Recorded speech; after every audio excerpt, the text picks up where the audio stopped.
seorang geologis. Artinya, Bu Widi akan membicarakan tentang bumi, khususnya di Indonesia. Hal ini berkaitan dengan materi yang akan kita pelajari, yaitu tentang kenampakan alam dan sumber dayanya yang berada di Indonesia pastinya.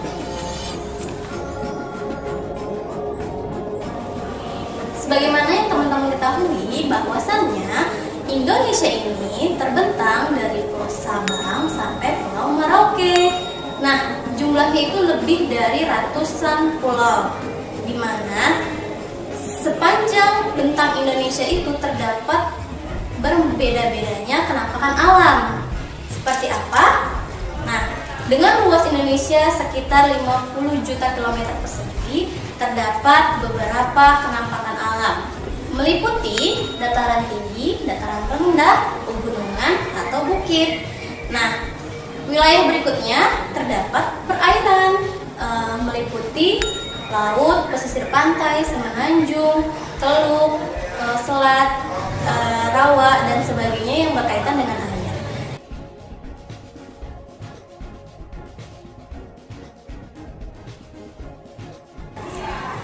Seperti video yang Bu Widi tampilkan ini, teman-teman melihat kan bagaimana indahnya kenampakan alam Indonesia. Banyaknya pegunungan, laut, danau, terus juga ada perkebunan, juga banyak perkotaan di Indonesia yang juga dimana semua ini menarik daya tarik dari orang luar negeri. Nah, itu adalah salah satu potensi yang dimiliki oleh Indonesia berdasarkan kenampakan alamnya.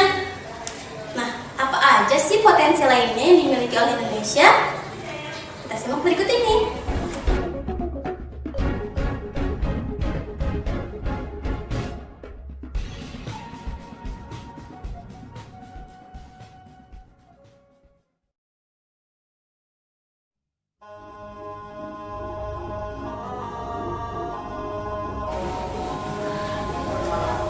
Sebagaimana yang kita ketahui, setiap daerah memiliki kenampakan alam yang pastinya ada perairannya, ada juga datarannya. Tapi setiap daerah memiliki ciri khas karena memiliki kenampakan alam yang paling menonjol atau paling dominan dari setiap daerah yang dimilikinya.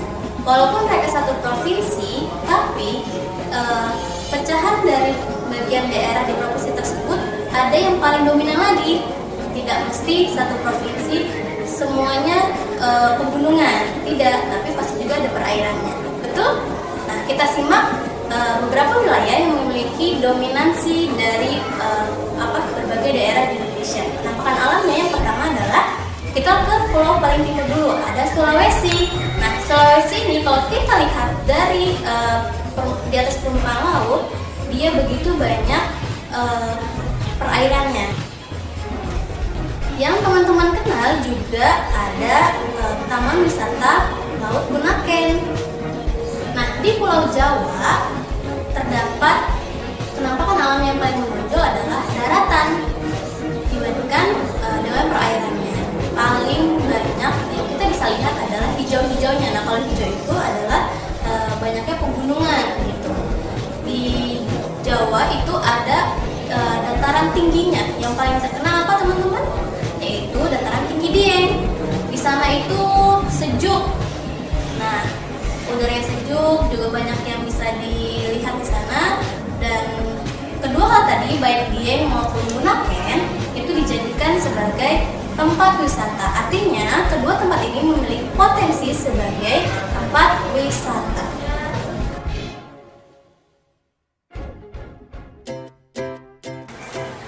Selanjutnya kita akan mempelajari apa aja sih potensi yang dimiliki dari setiap daerah dengan kenampakan alamnya yang paling dominan.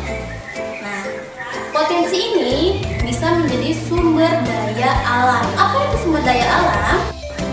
Sumber daya alam yaitu segala sesuatu yang dimanfaatkan untuk memenuhi kebutuhan hidupnya agar manusia bisa hidup lebih sejahtera. Nah, sumber daya alam dibagi menjadi dua. Ada sumber daya alam yang dapat diperbaharui dan ada sumber daya alam yang kedua yang tidak dapat diperbaharui. Kita bahas satu-satu. diperbaharui artinya sumber daya alam yang kalau habis kita dapat memperolehnya kembali dalam waktu yang tidak lama atau dalam waktu yang segera. Nah, karena sumber daya alam tersebut bisa kita kelola untuk dilestarikan. Contohnya apa saja yang ada di sekitar kita ya, coba. Ada hewan, ada tanaman, ada air, ada tanah, ada sinar matahari. Nah, itu adalah contoh beberapa dari sumber daya alam yang dapat diperbaharui. Jadi kalau kita sudah misalkan kita sudah hewan itu ada ayam, ada ikan, ada sapi ya. Kita makan ayam. Nah, kalau kita sudah habis, kita bisa mendapatkan ayamnya lagi dalam waktu sekitar 2-3 bulan kemudian, ya kan?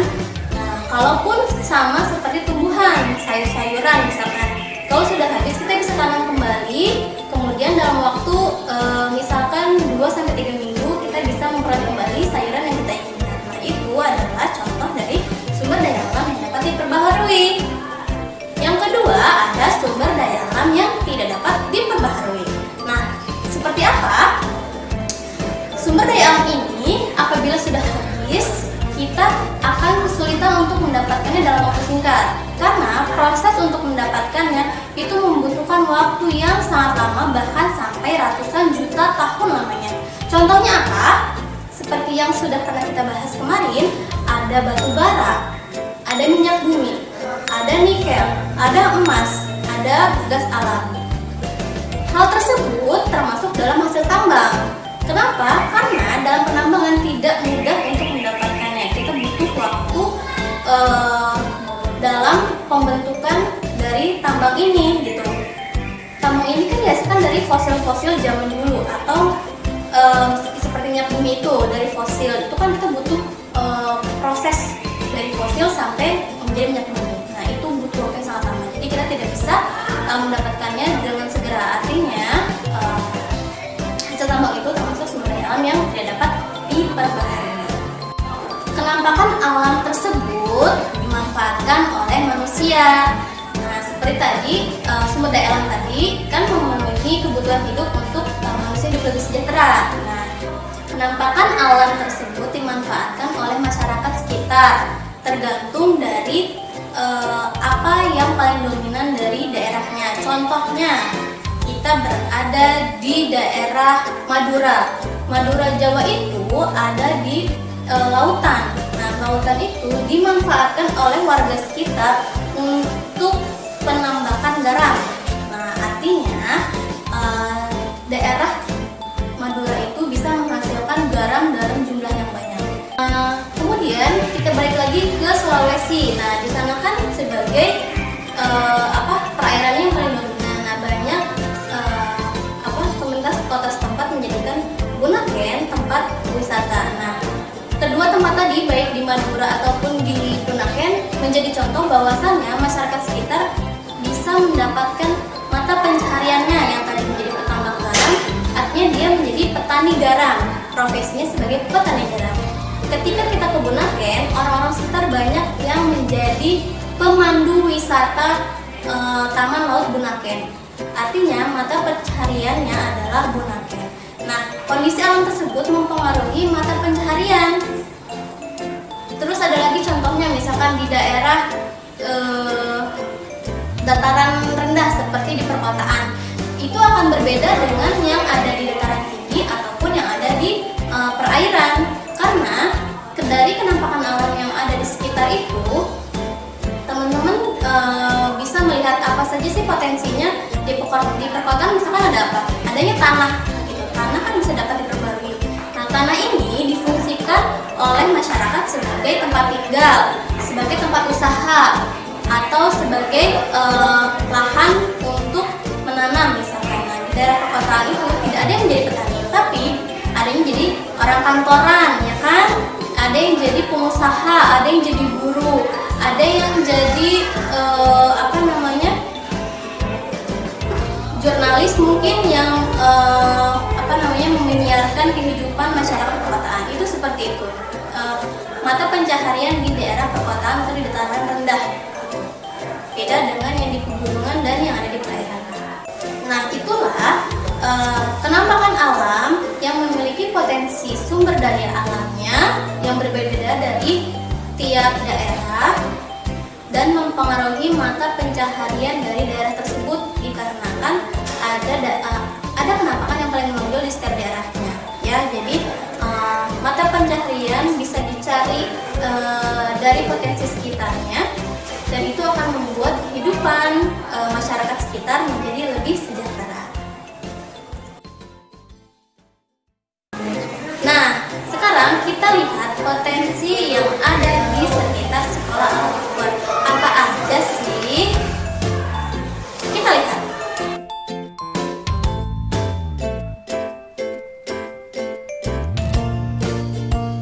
Oke teman-teman, Bu Widi sekarang berada di kebun sekolah. Nah, ada apa aja sih? Potensi yang ada di sekolah alam ternyata salah satunya adalah tanah. Nah, seperti tadi di wilayah perkotaan itu memiliki lahan. Nah, salah satu lahannya tanah yang ada di sekitar sini dimanfaatkan sebagai tempat pemeliharaan hewan. Kita lihat ada kandang-kandang di sini, juga ada kolam ikan. Nah, itu adalah pemanfaatan lahan, potensi yang berada di sekitar sini. Kemudian ternyata ada juga pohon-pohon.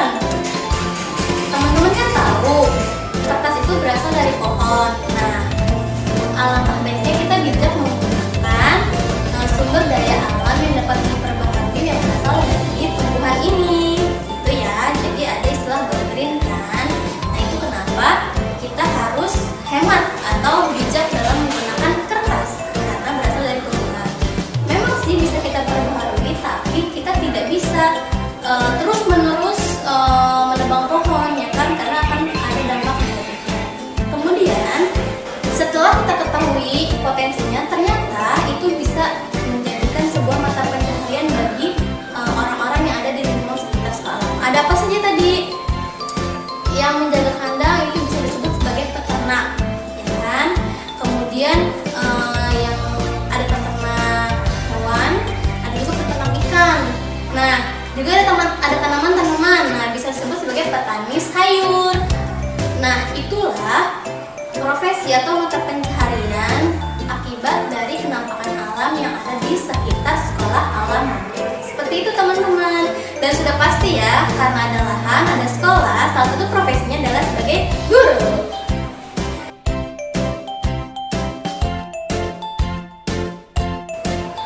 Oke teman-teman, cukup sekian penjelasan dari Bu Widi terkait kenampakan alam dan sumber dayanya. Bijak-bijaklah teman-teman menggunakan sumber daya alam yang ada di sekitar kita demi masa depan yang lebih ceria. Oke? Nanti teman-teman juga bisa belajar bagaimana mengamati sekitaran teman-teman itu apa saja potensi alam yang dimiliki, baik potensi yang dapat diperbaharui atau yang tidak dapat diperbaharui. Oke? Terima kasih sudah menonton video ini, semoga bermanfaat dan teman-teman bisa menambah ilmu